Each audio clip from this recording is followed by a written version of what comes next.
I aften spiller Danmark mod Bulgarien i Parken, og der er et problem. For der hviler en forbandelse over de her hjemmekampe mod Bulgarien. Vi har aldrig nogensinde slået dem. Men nu kan du få svar på, om forbandelsen bliver brudt i aften. Velkommen, Karl Åge Jensen. Du er astrolog, og du har lagt et horoskop for kampen i aften. Så bliver forbandelsen brudt? Det tror jeg. Du har taget det her med. Altså, hvilke tidspunkter i kampen skal man holde særlig godt øje med? Vi lige vender det. Sådan her. Sådan. Så er der, når en akse går ned over den der, og det gør den klokken 21.55, så vil jeg tro, at der sker en afgørende ændring i kampen. Og det kan være plus minus 5 til 10 minutter. Okay.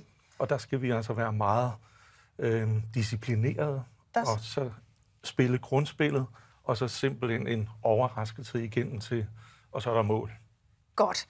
Og nu har du faktisk lovet at sige, hvad resultatet bliver, for det ved du, ifølge stjernerne. Hvad bliver det så? Jeg tror, det bliver 2-1 til Danmark. Når du siger tror, hvad siger du? Altså, det er fordi... Det kommer lidt an på, selvfølgelig, hvordan de spiller. Det er jo klart, men ja, der er også noget med, at man kan få en 13., hvor et publikum, man kalder dem for en 12. manden. Ja. Så er der faktisk en 13. mand, at vi kan få på banen her i aften, hvis tv-seerne, at de vil sende lys ned til den, til alle de danske spillere. Så jeg skal forstå dig ret.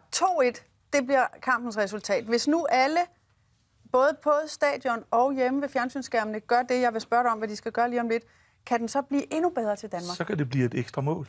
Så kan det blive 3-1 til Danmark? Simpelthen. Nå, på det vil vi jo gerne, så fortæl mig lige helt hurtigt, hvordan sender vi lys, så det måske kan blive 3-1? Der kan man forestille sig solen, og så at man sender en kejle af hvidt sollys ned over hele den danske banehalvdel, eller i hvert fald alle de røde spillere. Jeg går ud fra, at de spiller i rødt her i aften. Så det skal man se for sig, altså samtidig med, at man ser kampen. Og så kan man også sende til den enkelte spiller, der har bolden, og så han får lidt ekstra power ved det. Så det er vel i virkeligheden det, der bare hedder fokuseret god karma, man sender afsted? Simpelthen. Skal du selv sidde og sende god karma? Det kan du tro. Det er godt. Tusind tak. Karl Åge, jeg håber simpelthen, du har ret. Vi har brug for det. Det har vi, og jeg har også taget mit lykkearmbånd på, så det skal nok gå. Vi holder dig op på det ellers. Tusind tak, fordi du kom. Selv tak.